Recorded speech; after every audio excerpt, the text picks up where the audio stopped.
कल के समय की बात है। एक साधु यात्रा पर निकले। उसके मन में एक ही इच्छा थी, परम सच्चा अनुभव, शांति और आत्मज्ञान। उसने सुना कि निरंकारी संत समागम में वो सब कुछ होता है, मिलन, ज्ञान, सेवा और चाहत से ऊपर उठने का अनुभव। साधु ने तय किया कि वो सांगली, महाराष्ट्र में होने वाले समागम में जाएगा। ये यात्रा साधारण नहीं थी, ये एक आंतरिक अनुभूति की ओर कदम था।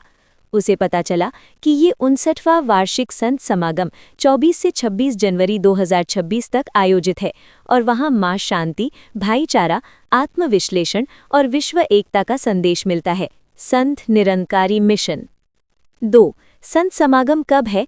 दिनांक 24 जनवरी 2026 शुक्रवार, समागम आरंभ। 25 जनवरी 2026 शनिवार, समागम दूसरा दिन। 26 जनवरी 2026 सोमवार, समापन कार्यक्रम। 27 जनवरी 2026 मंगलवार, मास मैरिजेस यानी सामूहिक विवाह और गुरु वंदना भी रखा गया है। संत निरंकारी मिशन समय: समागम का मुख्य कार्यक्रम दोपहर 2:30 से रात 9 बजे तक। इसके बाद सद्गुरु का प्रवचन या आशीर्वाद। संत निरंकारी मिशन 3। कार्यक्रम का उद्देश्य, थीम: इस साल का थीम है आत्ममनन, यानी अपने मन, अपने व्यवहार, अपने जीवन के उद्देश्य की गहरी समीक्षा करना। समागम में प्रवचन, भजन कीर्तन, गहन आध्यात्मिक विचार, कविताएं और अनुभव साझा किए जाते हैं जो दिल और आत्मा को सूक्ष्म स्तर पर स्पर्श करते हैं। India News calling 4। कार्यक्रम स्थल स्थान: Sangli Islampur road, opposite Prakash agro, near Lokare petrol pump, Sangalwadi, Sangli 416416, Maharashtra, India. Sant Nirankari mission ये मैदान लगभग 400 एकड़ में विस्तृत है, जिसमें टेंट, शिविर, भोजन, चिकित्सा और सभी सुविधाएं लगाई जाती हैं ताकि भक्तगण सहजता से रह खान सुख कर सकें।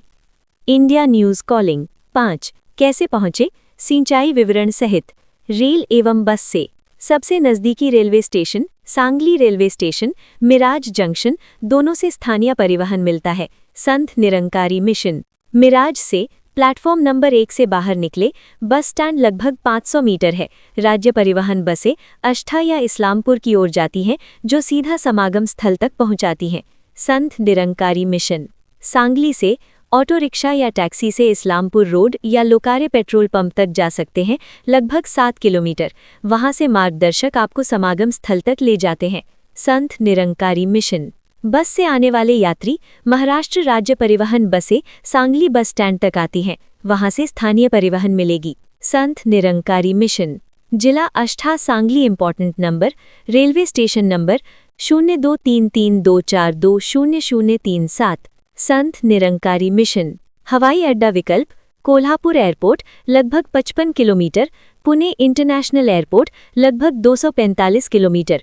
यहाँ से टैक्सी या बस द्वारा पहुंचा जा सकता है। संत निरंकारी मिशन 6। सुविधाएं क्या हैं? समागम में साधकों के लिए लंगर, फ्री भोजन, चिकित्सा सहायता, कैंटीन, पेयजल, विश्राम क्षेत्र, फ्री बस या पिकअप सेवा दल, आवासीय टेंट या शिविर व्यवस्था। सभी धार्मिक आयोजनों के लिए पूर्ण व्यवस्था रहती है।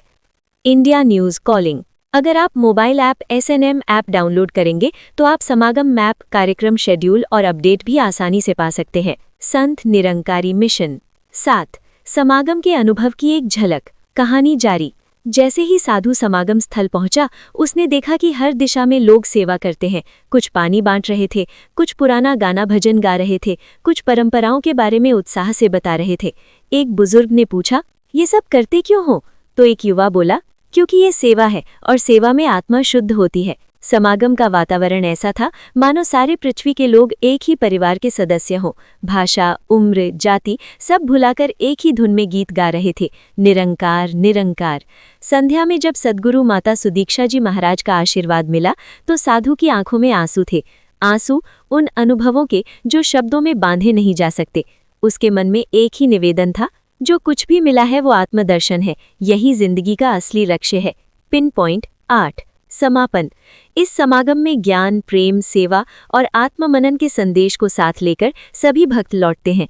ये सिर्फ एक कार्यक्रम नहीं, बल्कि एक जीवन परिवर्तन की यात्रा है। यदि आप भी जाना चाहते हैं तो ऊपर दिए मार्गदर्शन अनुसार अपनी यात्रा योजना बना सकते हैं, या चाहें तो मैं आपके लिए एक विस्तृत यात्रा योजना, टिकट, सही ट्रेन, समय, आवास तैयार कर दूं। बोलिए सद्गुरु माता सुदीक्षा जी महाराज की जय। बोलिए निरंकार की जय। भाइयों और बहनों, ये कहानी है एक साधारण भक्त की, लेकिन उसकी यात्रा असाधारण बन गई, क्योंकि मंजिल थी महाराष्ट्र का निरंकारी संत समागम सांगली में। उठी एक पुकार। उत्तर भारत के एक छोटे से गांव में रहने वाला रमेश। जीवन चलता जा रहा था, घर, काम, जिम्मेदारियां, पर मन के किसी कोने में एक खालीपन था। एक दिन मोबाइल पर उसने सुना, महाराष्ट्र सांगली में निरंकारी संत समागम होने जा रहा है। मन में एक आवाज आई, चलो इस बार सिर्फ सुनने नहीं, खुद अनुभव करने चलते हैं।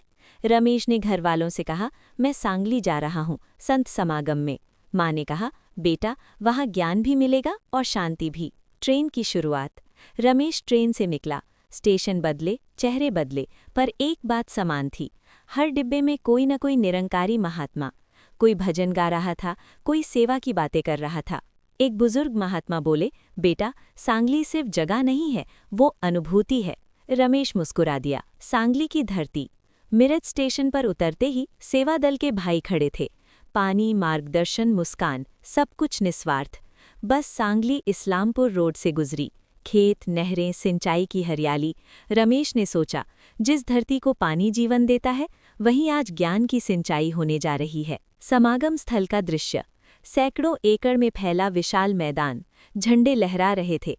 सेवा हर दिशा में, कहीं लंगर, कहीं चिकित्सा शिविर, कहीं जूते संभालते सेवादार। कोई किसी से नहीं पूछ रहा, तुम कौन हो? सब बस कह रहे हैं, आप हमारे अपने हो। भजन गूंजने लगे। निरंकार है हर श्वास में। रमेश की आंखें बंद हो गईं, मन शांत होने लगा। वक्ताओं ने कहा, ईश्वर मंदिर में नहीं, इंसान के अंदर बसता है। आज पहली बार रमेश ने ईश्वर को डर नहीं, दोस्त महसूस किया। आत्ममनन। सद्गुरु माता सुदीक्षा जी महाराज का संदेश आया, पहले खुद को पहचानो, फिर संसार को। ये शब्द नहीं थे, ये दवा थे। रमेश को याद आए उसके गुस्से, उसकी शिकायतें, उसका अहंकार। आंखों से आंसू बह निकले। सेवा का चमत्कार। रमेश ने भी सेवा में हाथ बटाया, पानी बांटा, बुजुर्गों को सहारा दिया। उसने महसूस किया, सेवा में थकान नहीं, सुकून मिलता है। एक बच्चा बोला, अंकल निरंकार। रमेश मुस्कुरा उठा। अंतिम दिन का अनुभव। समापन सत्संग में पूरा मैदान मौन था। हजारों लोग, एक विचार, एक भावना, हम सब एक हैं। रमेश ने मन में प्रण लिया, अब जीवन शिकायत में नहीं, शुक्रिया में जिएंगे। वापसी, लेकिन बदले हुए मन के साथ। घर लौटते समय रमेश वही था, पर अंदर से नया। अब वो जान गया था, समागम खत्म हुआ है, साधना नहीं। भाइयों और बहनों, सांगली का निरंकारी संत समागम सिर्फ आयोजन नहीं, आत्मा की खेती है, जहाँ ज्ञान का बीज पड़ता है, सेवा का पानी मिलता है और प्रेम की फसल उगती है। बोलिए सद्गुरु माता सुदीक्षा जी महाराज की जय। बोलिए निरंकार